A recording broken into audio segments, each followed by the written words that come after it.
नमस्कार साथियों, स्वागत है आपका जेके गुरुजी क्लासेस के यूट्यूब चैनल पर। आज हम इस वीडियो में बात करेंगे आपके संविधान सभा के गठन के बारे में, जो कि आरपीएससी सेकंड ग्रेड के बारे में बात की जाए, क्योंकि आपको पता है कि सेकंड ग्रेड की संस्कृत डिपार्टमेंट की जो भर्ती है वो आ चुकी है और इस सेकंड ग्रेड का जो महत्वपूर्ण टॉपिक है और इस टॉपिक से आपके कम से कम 1 से 2 प्रश्न जरूर पूछे जाते हैं। तो ये वीडियो आपके लिए काफ़ी इंपॉर्टेंट होगा, तो वीडियो को एंड तक जरूर देखिएगा। साथ ही ये पूरा वीडियो है वो आपकी नोट्स मेकिंग पैटर्न पर है, यानी आप इस वीडियो को देखने के साथ साथ उसको समझ भी सकते हैं और साथ ही उसको आप एक नोट्स के रूप में भी लिख सकते हो, ताकि बार बार आपको वीडियो लिखने की आवश्यकता भी न पड़े और बार बार आपको अन्य सोर्स से भटकना भी न पड़े। इस वीडियो में आपको मैं संविधान सभा के गठन से लगा जुड़ा हुई सभी जो बातें हैं वो इस वीडियो में कवर करने वाला हूँ। सबसे पहले बात की जाए कि भारतीय संविधान सभा का गठन के बारे में बात की जाए, तो इसके गठन की जो प्रथम मांग है वो आपके एम.एन. राय के द्वारा रखी गई थी। वो भी आपके कब के 1934 में रखी गई थी। तो बात की जाए अगर भारतीय संविधान सभा के द्वारा भारतीय संविधान सभा है, उस संविधान सभा की पहली मांग आपके एम.एन. राय के द्वारा रखी गई थी।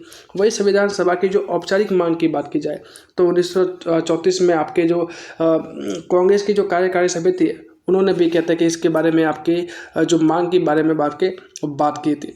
उसके बाद बात की जाए संविधान सभा, इस मांग को ब्रिटिश सरकार ने पहली बार जब 1940 में लॉर्ड लिथगो के अगस्त प्रस्ताव में स्वीकार किया गया था। तो सबसे इम्पोर्टेंट बात आ जाती है कि संविधान सभा की जो मांग है उसको ब्रिटिश सरकार ने पहली बार कब स्वीकार किया था?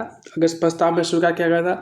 और कब किया गया था? तो 1940 में आपके लॉर्ड लिथगो के समय आपके इसको कहते हैं कि स्वीकार किया गया था। बाद में बात की जाए कि संविधान सभा के जो गठन की बात की जाए तो इसका गठन है वो कैबिनेट मिशन है, उनके प्रावधान के अनुसार आपकी जो संविधान सभा है उसका आपके जो का गठन है वो आपके किया गया था। बात की जाए अगर कैबिनेट मिशन की, तो कैबिनेट मिशन है वो आपके 24 मार्च 1946 को कहते हैं कि आपकी जो दिल्ली है वो पहुंचा था। इसमें मुख्य रूप से 3 सदस्य थे। कितने थे? 3 सदस्य थे, जिसमें एक पैट्रिक लॉरेंस, स्टीफन क्रिप्स और ए.बी. अलेक्जेंडर है वो था। इसमें भी आपके जो पैट्रिक लॉरेंस है वो इसके अध्यक्ष के रूप में आपके जो कैबिनेट मिशन के अध्यक्ष के रूप में आपके था। ठीक है। अगली बात की जाए आपके जो उस समय कहते हैं कि जो तत्कालीन भारत में जब आपके कैबिनेट मिशन आया था उस समय भारत में कुल 11 ब्रिटिश प्रांत थे। कितने? 11 ब्रिटिश प्रांत थे। 4 आपके चीफ शिप थी। 4 आपके क्या थी? चीफ शिप कैसे या कहते हैं, या फिर चीफ कमिश्नरी थी वो थी, और यानी और साथ ही लगभग कुल 600 देसी रियासत है वो आपके थी। अगर आपके जो ब्रिटिश प्रांत की बात की जाए कि कौन कौन से ब्रिटिश प्रांत है वो थी, अगर उसके बारे में बात करूँ तो एक तो आपके पंजाब, एक संयुक्त प्रांत, एक मध्य प्रांत, एक बरार मध्य प्रांत और बरार, बिहार, बंगाल, असम, उड़ीसा, मद्रास प्रांत, बम्बई प्रांत और पश्चिम मोलर प्रांत और सीमांत प्रांत और सिंधा प्रांत, यानी कुल मिला के आपके जो 11 प्रांत है वो आपके ब्रिटिश प्रांत है वो आपकी हो जाएगी। बात की जाए अगर चीफ शिप की तो कुल मिला के 4 आपके कमिश्नरी थी, यानी आपके ए, बी, सी और डी हो जाएगा। ठीक है। ए से हो जाएगा आपके अजमेर मेरवाड़ा, बी से हो जाएगा बलूचिस्तान, सी से हो जाएगा कुर्ग जो कि कर्नाटक में था और डी हो जाएगा आपके दिल्ली में। ठीक है। तो कुल मिला के 4 आपके चीफ शिप है वो उस समय आपके थी। बात की जाए तो कैबिनेट मिशन के संविधान सभा के गठन से कौन कौन से जो प्रावधान है वो रखे गए थे, तो उनके अगर प्रावधान के बारे में बात की जाए कि कैबिनेट मिशन में जो संविधान से के गठन के संबंधित जो प्रावधान रखे थे उसके बारे में बात करें तो सबसे पहले बात की जाए कि ब्रिटिश प्रांत है और चीफ कमिश्नर थी और साथ ही देशी रियासत थी, उनकी जो जनसंख्या के अनुपात में ही उनकी जो सीटों का आवंटन किया जाएगा, यानी जहाँ की जो जनसंख्या अधिक होगी उस चीफ शिप की और उस देशी रियासत की जो आपके जो सीट है वो अधिक रहेगी। जहाँ की जो जनसंख्या कम है वहाँ की जो सीटें भी कम रहेगी, यानी कि कुल मिला के जनसंख्या के अनुपात में सीटों का बंटवारा है वो आपके किया गया था। मोटे तौर पर अगर कहा जाए तो क्या है कि 10 लाख जनसंख्या पर एक प्रतिनिधित्व रखा रहा है। किसका? कि 10 लाख अगर जनसंख्या है तो 10 लाख जनसंख्या पर एक सीट रहेगी, 10 लाख जनसंख्या पर एक सीट रहेगी और इसी के आधार पर कुल मिला के 389 सदस्य है वो आपके निर्धारित हुए थे। ठीक है। कितने? 389, जिसमें से भी आपके 292 सदस्य थे वो कि आपके ब्रिटिश प्रांत से थे, 4 सदस्य थे वो आपके चीफ कमिश्नरी थे और 93 सदस्य थे वो आपके देशी रियासत थे। इस तरह से मिलाकर कुल आपके 389 सदस्य है वो आपके हो जाते थे। बात की जाए कि चीफ कमिश्नरी और ब्रिटिश प्रांतों की जो सीट है उनको कहते हैं 3 धर्म के समूह मिलकर उन धर्मों की जनसंख्या के अनुपात में बांटा गया था। चीफ कमिश्नर और ब्रिटिश प्रांत है उनकी सीटों को कहते हैं कि लगभग कितने धर्म में बांटा गया था, 3 धर्मों में बांटा गया था, जिसमें एक तो सामान्य वर्ग है, उस सामान्य वर्ग में कुल मिला के 213 सीटें, मुस्लिम वर्ग है उसमें आपके 79 सीटें, और सिख धर्म है उसमें कुल मिला के 4 सीटों में बांटा और इस तरह से मिला के कुल मिला के आपके 296 सीटें है वो आपके जो रह गई कितनी 296, जो कि आपके ब्रिटिश प्रांत और आपके चीफ शिप मिलाकर थी। कितनी थी? ब्रिटिश प्रांत में थी आपके 292 और चीफ शिप में थी आपके कुल 4, यानी हो गए 2 आपके 296 हो जाएगी। ठीक है, बात की जाए अगर ब्रिटिश प्रांत और चीफ कमिश्नरी की जो सदस्य सीटें थी कितनी थी? आपके 296 था। उनका चुनाव है वो आपकी जो प्रांत की जो विधानसभा के सदस्य के द्वारा एकल संक्रमणीय मतदान प्रणाली से जाना जाएगा। अब वर्तमान में जो राष्ट्रपति का चुनाव है वो भी आपके इसी प्रणाली के साथ आपके जो राष्ट्रपति का चुनाव है वो किया जाता था।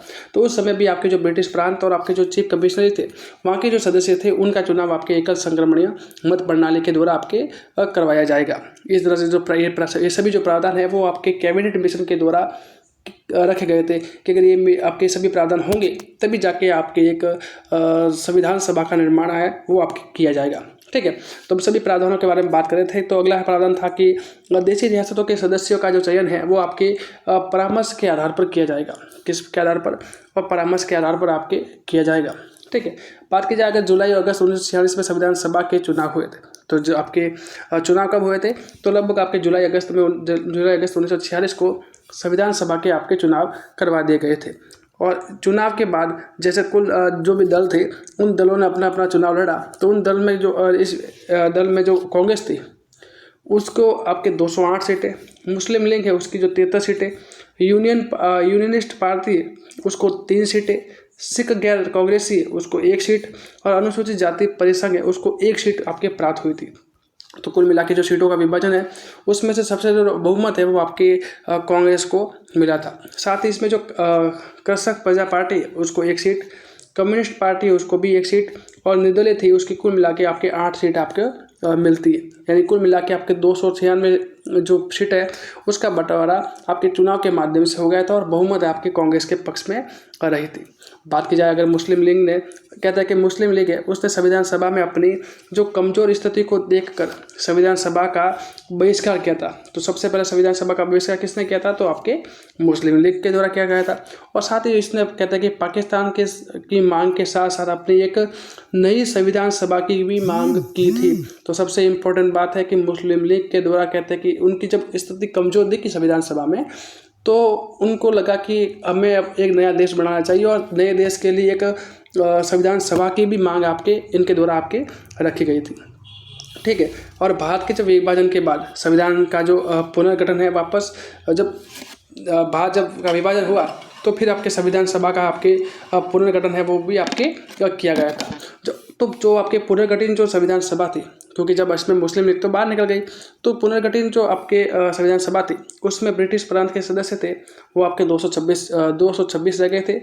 कमिश्नरी थी वो आपके 3 रह गई थी, और देसी रियासत थी उसकी आपके कुल मिला के 70 सीटें रह गई थी। यानी कुल मिला के आपके 299 सीटें हैं वो आपकी रह गई थी। और जब आपके इसमें जब संविधान लागू होता है तब उस पर जो साइन थे वो 284 के ही रहते हैं। ठीक है, बाकी क्योंकि कुछ सदस्य है या कुछ सदस्य है वो धीरे धीरे आपके संविधान सभा को छोड़ के जाते हैं। तो इस तरह से आपके अंतिम में जब आप संविधान बनकर पूर्ण रूप से तैयार होता है और जब संविधान तैयार होने पर सभी के जो साइन होते हैं तो कुल मिला के 284 सदस्य के ही साइन होते हैं, 299 के नहीं। ठीक है, तो याद रखना है कि ऐसे कि जब आपके मुस्लिम लीग बाहर निकल जाती है तब आपके 299 सदस्य रहते हैं, और अंतिम रूप से जब संविधान का निर्माण होता है और जब संविधान पर साइन होते हैं तब जाके आपके 284 सदस्य रहते हैं। ठीक है, तो संविधान सभा में कहते हैं बात की जाए सर्वाधिक सीटें की बात की जाए तो कहाँ की थी? तो आपके ब्रिटिश प्रांत की थी, और ब्रिटिश प्रांत में भी आपके जो संयुक्त प्रांत है वहाँ की थी, जो कि कुल मिला के 55 सीटें आपके होती। उसके बाद आपके देशी रियासतें थी उसमें सबसे बड़ी, और साथ ही सबसे बड़ी जो रियासत थी वो आपकी हैदराबाद रियासत थी, और वहाँ से कुल मिला के 16 आपके सीट है वो आपके रहते थे। ठीक है, बात की जाए अगर हैदराबाद की तो हैदराबाद एकमात्र ऐसी रियासत थी जिसने अपने प्रतिनिधित्व है वो संविधान सभा में नहीं भेजे थे। ठीक है, यानी कि शुरुआत से ही हैदराबाद की जो सीट थी या हैदराबाद की जो ब्रिटिश प्रांत था वो शुरुआत से ही इसके संविधान सभा के पक्षधर में नहीं था। ठीक है, अतः संविधान सभा में इतना कहते हैं शामिल होने वाली सबसे बड़ी देशी रियासत मैसूर थी, ठीक है। यानी तो चूँकि सबसे बड़ी रियासत तो आपकी हैदराबाद थी, लेकिन हैदराबाद आपके संविधान सभा में शामिल नहीं हुई। तो हैदराबाद के बाद दूसरी सबसे बड़ी जो रियासत कौन सी थी, आपके मैसूर थी, और जिसमें कुल मिला के जहाँ से 7 सीटें आपके संविधान सभा में आई थी, ठीक है। तो संविधान सभा की सबसे बड़ी आपके जो प्रांत कौन सा हुआ, देशी रियासत कौन सा हुआ, तो आपके मैसूर हुआ, क्योंकि हैदराबाद तो इसमें शामिल हुआ ही नहीं है, ठीक है। बात की जाए अगर वैसे इसमें साथ ही महात्मा गांधी, मोहम्मद अली जिन्ना, तेज बहादुर समप्रभु, जयप्रकाश नारायण, जो प्रसिद्ध व्यक्ति थे वो आपके संविधान सभा के सदस्य आपके थे ही नहीं। तो अगर सीधा ऐसा नहीं हो कि हर काम में अगर महात्मा गांधी शामिल होते हैं तो आप संविधान सभा में भी महात्मा गांधी को शामिल कर दो, ऐसा आपको कभी नहीं करना है ना। तो बात याद रखनी है कौन कौन से नहीं थे, तो महात्मा गांधी, मोहम्मद अली जिन्ना, तेज बहादुर समप्रभु और आपके जयप्रकाश नारायण थे, ठीक है। ये सभी आपके क्या जो संविधान सभा के सदस्य है वो आपके नहीं थे, ठीक है। साथ ही राजस्थान की बात की जाए तो राजस्थान में एकमात्र ऐसे निर्वाचित सदस्य थे, कौन से, राजस्थान के एकमात्र निर्वाचित सदस्य थे जो कि संविधान सभा में शामिल थे, तो वो थे आपके मुकुट बिहारी लाल भार्गव, जो कि आपके अजमेर मेरवाड़ा जो क्या थी आपकी एक चीफ कमिश्नर थी, वहाँ से कहते हैं कि आपकी जो निर्वाचित होकर आपके जो संविधान सभा में आपके ये शामिल हुए थे। बात की जाए अगर सबसे इम्पोर्टेंट बात की महिला सदस्यों के बारे में, तो भारतीय संविधान सभा की कुल मिला के इसमें 15 महिला सदस्य थी। कितनी थी, 15 महिला सदस्य थी। अच्छा कौन कौन सी थी उसके बारे में बात की जाए तो एक तो सरोजिनी नायडू, एक सुचेता कृपलानी, राजकुमारी अमृता कौर और विजय लक्ष्मी पंडित, आपकी जो कि एक बार आप जो विजय लक्ष्मी पंडित है जो कि यूएनओ की अध्यक्ष भी रही है, ठीक है। दुर्गाबाई, पूर्णिमा बनर्जी, हंसा मेहता, मालती चौधरी, मैरी एस्कर्नी जो एकमात्र मनोनीत थी, कौन थी, मैरी एस्कर्नी है, वो आपके एकमात्र कहते हैं मनोनीत है, वो सदस्य थी।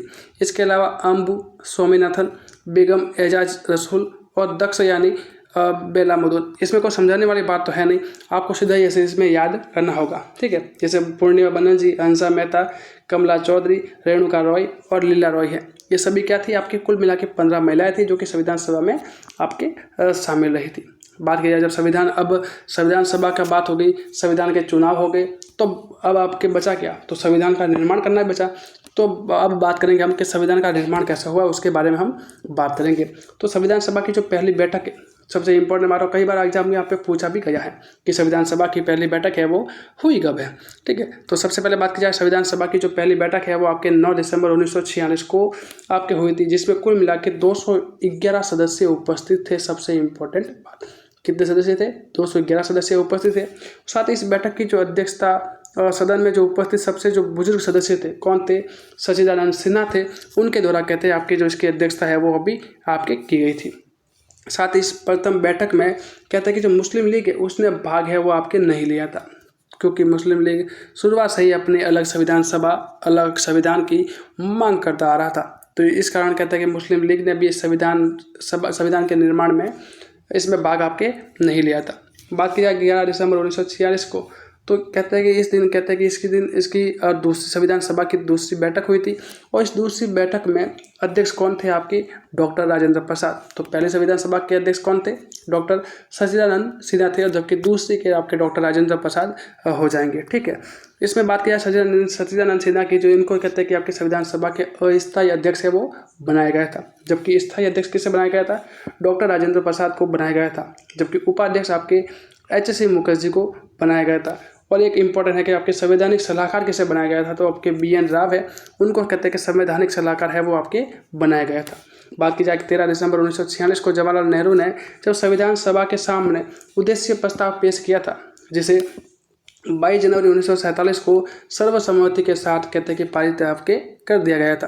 तो सबसे पहले आपकी संविधान सभा का उद्देश्य प्रस्ताव किसने रखा था, तो पंडित जवाहरलाल नेहरू ने। और कब इसको पारित किया गया था, तो 22 जनवरी 1947 को पारित कर दिया गया था। संविधान सभा में संविधान निर्माण की दिशा में समितियों को कहते हैं कि अलग अलग जो समिति है वो भी आपकी बनाई गई थी, ताकि हर समिति है वो अपने अपने क्षेत्र में काम करती रहे, और ताकि संविधान एक सही मायनों में और हर तरीके से सुव्यवस्थित बना रहे। ठीक है, तो ऐसी स्थिति में कुल मिलाकर कितनी समितियाँ बनाई थी, तो आपके जो कुल मिला के 23 समितियाँ हैं वो बनाई थी, जिसमें 8 तो आपके मुख्य समितियाँ थी, जबकि 15 आपके उप समितियाँ हैं वो आपके बनाई गई थी। तो मैं आपको मैं ये बताऊँ कि आपकी मुख्य समिति कौन कौन सी थी। तो एक तो थी आपकी सबसे बड़ी स्थिति आपके संघ शक्ति समिति थी, जो कि आपके जवाहरलाल नेहरू जिसके अध्यक्ष थे। संघ निर्माण समिति थी, जो कि जवाहरलाल नेहरू थे। राज्यों के समझौते की समिति की बात की जाए तो जवाहरलाल नेहरू थे। ठीक है, और राज्यों के समझौते की समिति की बात की जाए तो ये बता दिया जवाहरलाल नेहरू। अल्पसंख्यक और मूल अधिकार की बात की जाए तो आपके वल्लभ भाई पटेल। प्रांत की बात की जाए तो वल्लभ भाई। प्रांतीय संविधान समिति की बात की जाए तो वल्लभ भाई पटेल। संचालन समिति की बात की जाए डॉक्टर राजेंद्र प्रसाद। नियम और प्रक्रिया डॉक्टर राजेंद्र प्रसाद। और प्रारूप समिति है, जो कि आपके डॉक्टर भीमराव अंबेडकर के द्वारा कहते हैं कि समिति का अध्यक्ष है वो को बनाया गया था। इस पूरी समिति में सबसे इम्पोर्टेंट समिति थी वो थी आपकी प्रारूप समिति, जिसके अध्यक्ष आपके डॉक्टर भीमराव अंबेडकर थे। ठीक है, इसका गठन कब हुआ था, तो आपके 29 अगस्त 1947 को हुआ था। कब हुआ था, 29 अगस्त 1947 को आपकी संविधान की जो प्रारूप समिति है उसका गठन हुआ था। प्रारूप समिति का काम क्या था कि संविधान किस तरीका का होगा, क्या उसका फॉर्मेट रहेगा, उसके बारे में कहते हैं, और साथ ही संविधान में क्या क्या चीज़ें आएगी, ये सभी बातें इस प्रारूप समिति के द्वारा ही करनी थी। कुल मिला के आपके जो 7 सदस्यों की आपकी जो टीम है वो आपकी प्रारूप समिति में रहती है, जिसमें आपके अध्यक्ष हो जाएंगे डॉक्टर भीमराव अंबेडकर जी। उसके बाद आपके एक तो वकील थे आपके कौन, एन गोपाल स्वामी अय्यर है वो आपके थे। इसमें आपकी एक ट्रिक भी है कि गोपाल कृष्ण अय्यर माधव मुंशी आपके हैं, कुछ इस प्रकार से है आपकी जो एक ट्रिक भी बनती है। तो इस तरह से आप इसको ट्रिक बनाकर भी याद कर सकते हो। तो आपके अध्यक्ष डॉक्टर भीमराव अंबेडकर हो जाएंगे। इसमें एक सदस्य थे डॉक्टर एन गोपाल स्वामी अय्यर थे, जो कि आपके वकील थे। इसके अलावा अल्लादी कृष्ण स्वामी अय्यर है वो अभी आपके इसमें वकील थे। के एम मुंशी थे वो आपके इसमें जो कांग्रेस है वो कांग्रेस प्रांत से थे। इनके अलावा सैयद मोहम्मद सादुल्ला थे, जो कि मुस्लिम लीग के सदस्य थे। इसके अलावा BL मित्तल, जो कि स्वास्थ्य खराब होने की वजह से बाद में उन्होंने इस्तीफा दे दिया था, उनकी जगह फिर आपके एन माधव कहते हैं जो नए सदस्य है वो आपके इसमें शामिल हुए थे। उसके बाद बात की जाए कि DP खेतान थे, और बाद में जब कार्य के दौरान जब इनकी मृत्यु हो गई थी तो इनके स्थान पर आपके TT कृष्णमाचारी है, जो कि कांग्रेसी थे, उनको कहते हैं कि आपके शामिल है वो किया गया था। बात की जाए संविधान का जो प्रथम प्रारूप है वो, यानी जो प्रारूप बात की जाए या मसौदा की बात की जाए, वो आपके BN राव के द्वारा कहते हैं आपके जो तैयार है वो आपके किया गया था। तो संविधान का जो प्रारूप किसके द्वारा तैयार किया गया था प्रथम मसौदा, तो BN राव के द्वारा बात की जाए कि इस प्रारूप पर कहते हैं कि विस्तृत रूप से विश्लेषण करके प्रारूप समिति ने इस पर कहते हैं कि 21 फरवरी 1948 को भारत के राजपत्र में प्रकाशित करवाया था। कब करवाया था, आपके 21 फरवरी 1948 को भारत के राजपत्र में इसको कहते हैं कि प्रकाशित है वो करवाया गया था। इस प्रकार खुले सुझाव ताकि कहते हैं कि लोगों के खुले सुझाव है वो इसमें प्राप्त हो सके, और जब ये सुझाव प्राप्त हुए तो उनके आधार पर जो संशोधन हो सकते थे वो सारे संशोधन करके अक्टूबर 1948 को कहते हैं कि फिर से उसको प्रकाशित है आपके जो प्रारूप है उसको प्रकाशित किया गया था। ठीक है, यानी सारे सबसे पहले शुरुआत में लोगों से आपके संशोधन मांगे गए, संशोधन मिलने के बाद उसके अनुसार जो आवश्यक परिवर्तन थे वो सारे आवश्यक परिवर्तन कर दिए। उसके बाद पुनः उसको 1948 अक्टूबर में आपके कहते हैं कि जब प्रकाशित है वो कर दिया गया था। ठीक है, ताकि संविधान सभा में विचार हेतु इसे कहते हैं कि संविधान सभा में के जो पटल पर इसको कहते हैं कि आपके रखा जा सके इसके बारे में, और जो भी राय है वो आपको इनको सभी को पूछी जा सके। बात की जाए संविधान सभा में निम्नलिखित में से कुल 3 वाचन हुए। कितने वाचन, 3। प्रथम वाचन, द्वितीय वाचन और तृतीय वाचन हुए थे। इम्पोर्टेंट की तारीख है तो याद रखना कि तीनों वाचन आपके नवंबर में हुए थे, और एंडिंग भी आपके पहले का शुरुआत में नवंबर, दूसरे का अक्टूबर हो जाएगा, क्योंकि आपके नवंबर से जस्ट 1 महीना पहले ऐसे ले सकते हो। ठीक है, फिर आपकी तारीख की बात की जाए तो पहले शुरुआत का है वो पहला है वो 4 नवंबर 1948 से, और 9 नवंबर 1948 से वो चला था, 1948 है। ठीक है, दूसरा आपके 15 नवंबर 1948 से 17 अक्टूबर 1949 को दूसरा वाचन चला। तीसरा वाचन आपके 14 नवंबर 1949 से 26 नवंबर 1949 की ओर चला था। ठीक है, तो कुल मिला के ये आपके 3 आपके वाचन हो जाएंगे। ठीक है, बात की जाए अगर 26 नवंबर 1949 को कहते हैं कि संविधान बनकर आपके पूर्ण रूप से तैयार हुए थे, क्योंकि जब आप संविधान की प्रस्तावना बोलते हो तो इसमें लिखा होता है कि आपकी आज तारीख 26 नवंबर 1949 मार्क्सवादी तृतीय, इस तरह से लिखा हुआ होता ना। तो कुल मिला के आपके संविधान है वो आपके बनकर तब कब तैयार हुआ था, और आपके 26 नवंबर 1949 को हुआ था। और इस संविधान सभा की जो संविधान सभा में कुल मिला के 166 बैठकें आपके हुई थी, और यह प्रश्न काफ़ी बार आपके एग्जाम में पूछा भी गया है। तो ये प्रश्न आपके लिए काफ़ी इम्पोर्टेंट हो जाता है। ठीक है, कब हुई थी कि कुल कितनी बैठक हुई थी, तो आपकी 166 बैठक हुई थी। ठीक है, और जबकि इसकी अंतिम बैठक है वो आपकी अंतिम बैठक 24 जनवरी 1950 को हुई थी, जिसमें आपके कुल मिला के 284 सदस्य नहीं कहते हैं कि तीनों मूल प्रति है, जो कि 2 अंग्रेजी वाली और 1 हिंदी वाली, उस पर कहते कि हस्ताक्षर किए थे। मैंने बताया था कि कुल मिला के जो आपके जो अंतिम में जो आपके मैंने कहा जब आपके जब आपके 299 सदस्य थे, मुस्लिम लीग जब बाहर निकल जाती है तब आपके जो सदस्य है वो 299 रह जाते थे, और बाद में जब साइन की बारी आती थी तब आपके जब के 284 सदस्य है वो अभी आपके इसमें अंतिम रूप से आपके रहते हैं। ठीक है, बात की जाए कि संविधान निर्माण में कहते हैं कुल कितने समय लगा, तो आपको सभी जानते हैं, नॉर्मली जो प्रश्न है और काफ़ी बार एग्जाम में पूछा जाए तो सही कई बार आपकी हड़बड़ी में गलत भी हो जाता है, तो इसको जरूर याद रखिएगा। कहते हैं 2 वर्ष 11 माह 18 दिन। अगर ये याद ना रहता तो एक तारीख याद रख सकते हो। क्या रख सकते हो कि 2 नवंबर 2018 रख सकते हो। 2 नवंबर 2018 मतलब 2 से हो जाएगा 2 वर्ष, नवंबर का किस आपके नंबर पर आता है 11 नंबर पे, और 18 में 18 हो जाएगा ना, तो 2 वर्ष 11 माह 18 दिन है। इस तरह से आप इसको याद रख सकते हो। और बात की जाए कि पूरा संविधान बनाने में आपको कहते हैं कि कितना खर्चा लगा, तो कहते हैं कि कुल मिला के 64 लाख रुपए का आपके जो खर्च है इस संविधान को बनाने में आया था। बात की जाए संविधान निर्माण का कार्य है वो 26 नवंबर 1949 को कहते हैं कि जो पूरा हो गया था, और इसी दिन कहते हैं कि जो नागरिकता, निर्वाचन और अनंतरिम संसद संक्रमणीय कालीन अस्थायी उपबंध है वो आपके साथ ही जो कुल मिला के 16 अनुच्छेद है वो आपके लागू कर दिए गए थे। जब आपके संविधान 26 नवंबर 1949 को लागू बन गया था तो उसको 26 नवंबर 1949 को पूर्ण रूप से लागू नहीं किया था, जबकि इसमें कुल मिला के 16 अनुच्छेद ऐसे थे जिसको ही लागू आपके किया गया था। अब कैसे याद रखोगे, 26 में से शुरुआत की जो 2 है उसको काट कर 1 कर दो, कितना हो गया 16। तो कुल मिला के आपके जो 16 अनुच्छेद है वो आपके लागू किया गया था, जो कि आपके सामने लिखा हुआ है कि इसमें 5, 6, 7, 9, 8 और 60, 324, 366 एक कुल मिला के इस तरह से आपके जो है वो सारे अनुच्छेद है वो आपके लाए गए थे। बात की जाए कि इसी दिन कहते हैं कि लागू कर दिए गए थे, और शेष सभी जो आपके उपबंध थे वो आपके 26 जनवरी 1930 को कहते हैं कि आपके पूर्ण रूप से आपके लागू किया गया था। और इसी दिन हम 26 जनवरी 1950 से ही हम अपने गणतंत्र दिवस है वो आपके मनाया जाता है, क्योंकि स्वतंत्रता दिवस तो आपके 15 अगस्त को मनाया जाता है, तो इस दिन आपके 26 जनवरी 1950 से ही आपके गणतंत्र दिवस है वो आपके मनाया जाता है। बात की जाए कि इस पर कुछ महत्वपूर्ण कार्य भी हुए, जैसे 22 जुलाई 1947 को राष्ट्र ध्वज है के रूप में तिरंगे को मान्यता मिली गई थी। तिरंगे को मान्यता कब मिली थी, 22 जुलाई 1947 को। इसके अलावा मई 1949 को भारत के राष्ट्रमंडल की जो सदस्यता में स्वीकृत की गई थी, यानी भारत को जो राष्ट्रमंडल है कि उसमें कहते हैं कि सदस्य आपके स्वीकार है वो 1949 को कर दिया गया था। साथ ही 24 जनवरी 1950 को राष्ट्रगान और राष्ट्रगीत को कहते हैं कि राष्ट्रीय मान्यता मिली, और इसी दिन कहते हैं डॉक्टर राजेंद्र प्रसाद को अनंतरिम राष्ट्रपति के रूप में कहते हैं कि आपको चुना गया था। ठीक है, बात की जाए अगर कि संविधान सभा की अनंतरिम संसद के रूप में बात की जाए तो संविधान सभा में भारत की आज़ादी से लेकर प्रथम संसद के चुनाव कब हुआ था, 1952 में हुआ था। वहाँ तक कहते हैं कि अनंतरिम रूप से संसद है वो आपके देश को चलाने का जो कार्य है वो भी आपके करेगा। ठीक है, इसमें बात की जाए अब नॉर्मल रूप से बात कर देते हैं कि संविधान सभा की प्रथम बैठक 17 नवंबर 1947 को हुई। अंतिम बैठक आपके 17 अप्रैल 1952 को हुई थी। जबकि संविधान इनकी जो बैठक है चुनाव से संबंधित कोई बैठक है वो हुई थी।